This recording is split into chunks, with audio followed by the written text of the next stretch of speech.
14 तारीख है और कल आप लोग एक बार फिर से आंदोलन की बात कर रहे हैं। आखिर क्या प्लानिंग क्या चल रहा है? बिल्कुल प्लानिंग पहले से तय था और त्यौहार आने के कारण लोगों को बोला गया था कि आप जो है घर में अच्छे से त्यौहार पहले बनाइए, उसके बाद 14 तारीख को निर्णायक लड़ाई होगी। और कल जो है 14 तारीख है, आज 13 अक्टूबर है और हम अपील करेंगे आपके चैनल के माध्यम से और आप के चैनल के माध्यम से मैं ये कहना चाहेंगे कि सभी लोगों का ये जो है छात्रों का लड़ाई है और छात्रों का नहीं, ये अभिभावक का और टोटल झारखंडी का ये लड़ाई है। ये अस्तित्व की बात है।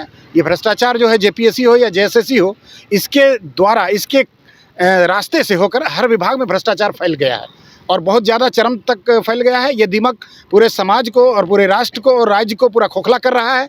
इसलिए ये लड़ाई अब हम लोगों को एकदम निर्णायक मोड़ में आ गया है और हमारे पास और ज़्यादा समय भी नहीं है। कल जो है 14 अक्टूबर इसलिए भी ज़रूरी है क्योंकि 14 अक्टूबर को ये जेएसएससी हमारे भविष्य का निर्णय लेगी और आयोग भी और ये सरकार भी निर्णय लेने वाली है। कैबिनेट का बैठक है, तो इससे अच्छा और इससे उपयुक्त समय दबाव बनाने के लिए सरकार को और हमारे पास कोई समय नहीं है। तो इसलिए कल जो है 14 अक्टूबर को सभी लोग जो है ज़्यादा से ज़्यादा संख्या में, लाखों के तादाद में, जिस तरह से आपने 30 सितंबर को आप लोगों ने जिस तरह से कार्यालय का घेराव के समय में आप लोगों ने दिखाया था एकता, एकजुटता, उससे ज़्यादा संख्या में आप लोगों को आने की ज़रूरत है। और यहाँ पर किसी का नेतृत्व में नहीं, ये स्वतः स्फूर्त आंदोलन करना है। आपको अपना ही नेतृत्व में ये आंदोलन लड़ना है। ऐसा नहीं है कि कोई नेतागिरी कर रहा है। यहाँ पर जाति और पार्टी से ऊपर उठ करके ये लड़ाई लड़ना है। ये भ्रष्टाचार के खिलाफ है, बुराई के खिलाफ है। इसलिए हम लोग बापू वाटिका में पिछले 2 अक्टूबर से लगातार सत्याग्रह कर रहे हैं और आप लोगों से अपील कर रहे हैं कि इस लड़ाई में आप लोग भाग लीजिए। तो उचित समय कल है, कल ज़्यादा से ज़्यादा संख्या में आप पहुँचें और आप आ करके यहाँ पर छात्र अदालत लगेगा और आप यहाँ इस सभा में आप अपना निर्णय सुनाएंगे कि हमें करना क्या है और हम लोग सब मिल करके ये लड़ाई को लड़ेंगे और जीतेंगे ज़रूर। शुक्रिया। कैसा जी, कल 14 अक्टूबर है और ऐसे में आंदोलन का आप लोगों ने बिगुल फूंक दिया है। क्या लगता है कि कहाँ से लोग आने वाले हैं और क्या कुछ आगे की रणनीति बनेगी उसके बाद? जी, मुझे जहाँ तक लगता है कि आपने देखा कि हमारा आंदोलन पिछले 12 दिनों से वहीं पे है और इसी तरह से हम रेगुलरली सत्याग्रह पर बैठे हुए हैं। तो मुझे ऐसा लगता है कि जिन लोगों में चेतना बाकी है, जिन स्टूडेंट्स में अभी भी वो कॉन्शियसनेस है, जो वो समझते हैं कि गलत हुआ है और गलत छोटे मोटे लेवल पर नहीं हुआ है, एक पूरी सोसाइटी के लेवल पर गड़बड़ी हुई है, करप्शन बड़े पैमाने पर फैला हुआ है, जिन्हें लगता है कि उनकी पढ़ाई लिखाई का अगर उसका परिचय देने का वक्त है तो वो कल का दिन है। कल ही ऐसा निर्णायक दिन है जब वो अपनी सूझबूझ का परिचय दे सकते हैं।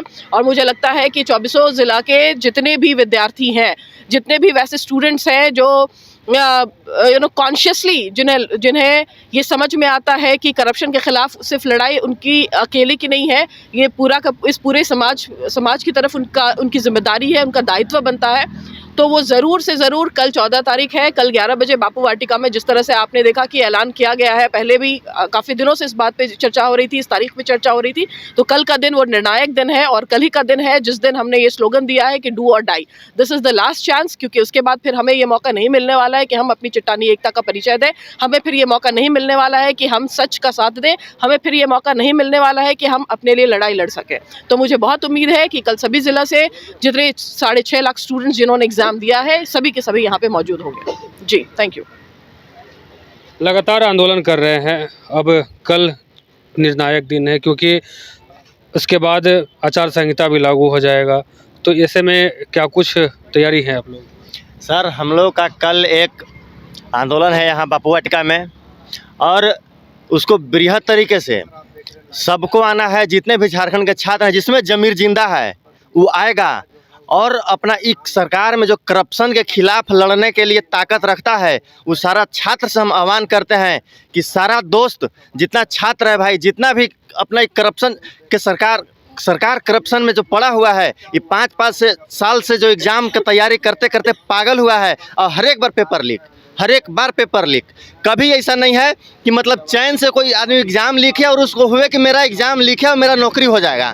भैया, ऐसा कभी नहीं हो रहा है झारखंड में। बार बार लीक हो रहा है पेपर, बार बार लीक हो रहा है। इसलिए हम यही आह्वान करेंगे आपका न्यूज़ चैनल से कि जितने भी झारखंड के छात्र हैं, 5 लाख 6 लाख जितने भी एग्ज़ाम लिखने वाले हैं, सभी कोई कल बापू वाटिका में पहुँचिए और सब कोई एकता का परिचय दीजिए और सरकार को जगाइए कि एग्ज़ाम जो हुआ है 22 सितंबर और 21 सितंबर का रद्द करें और तभी छात्रों के साथ न्याय होगा।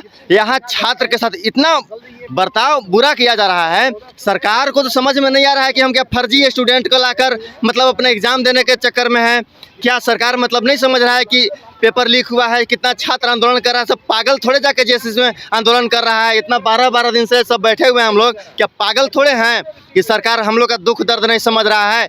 दुख सरकार हम लोग का खून सुखा दिया है 5 साल में, और मेरा ही नहीं जितने छात्र हैं ना, उसका जो गार्जियन है घर में, गार्जियन लोग भी इतना सब जितना पैसा कमा के देते हैं, उन लोग का भी खून सूखा हुआ है। इसलिए जितने भी छात्र हैं, जितने भी स्टूडेंट हैं, सब अपना हक अधिकार के लिए कल 14 तारीख को सब बापू वाटिका में रांची में पहुंचिए और एक मतलब सरकार को जगाइए कि भ्रष्टाचार बंद करे।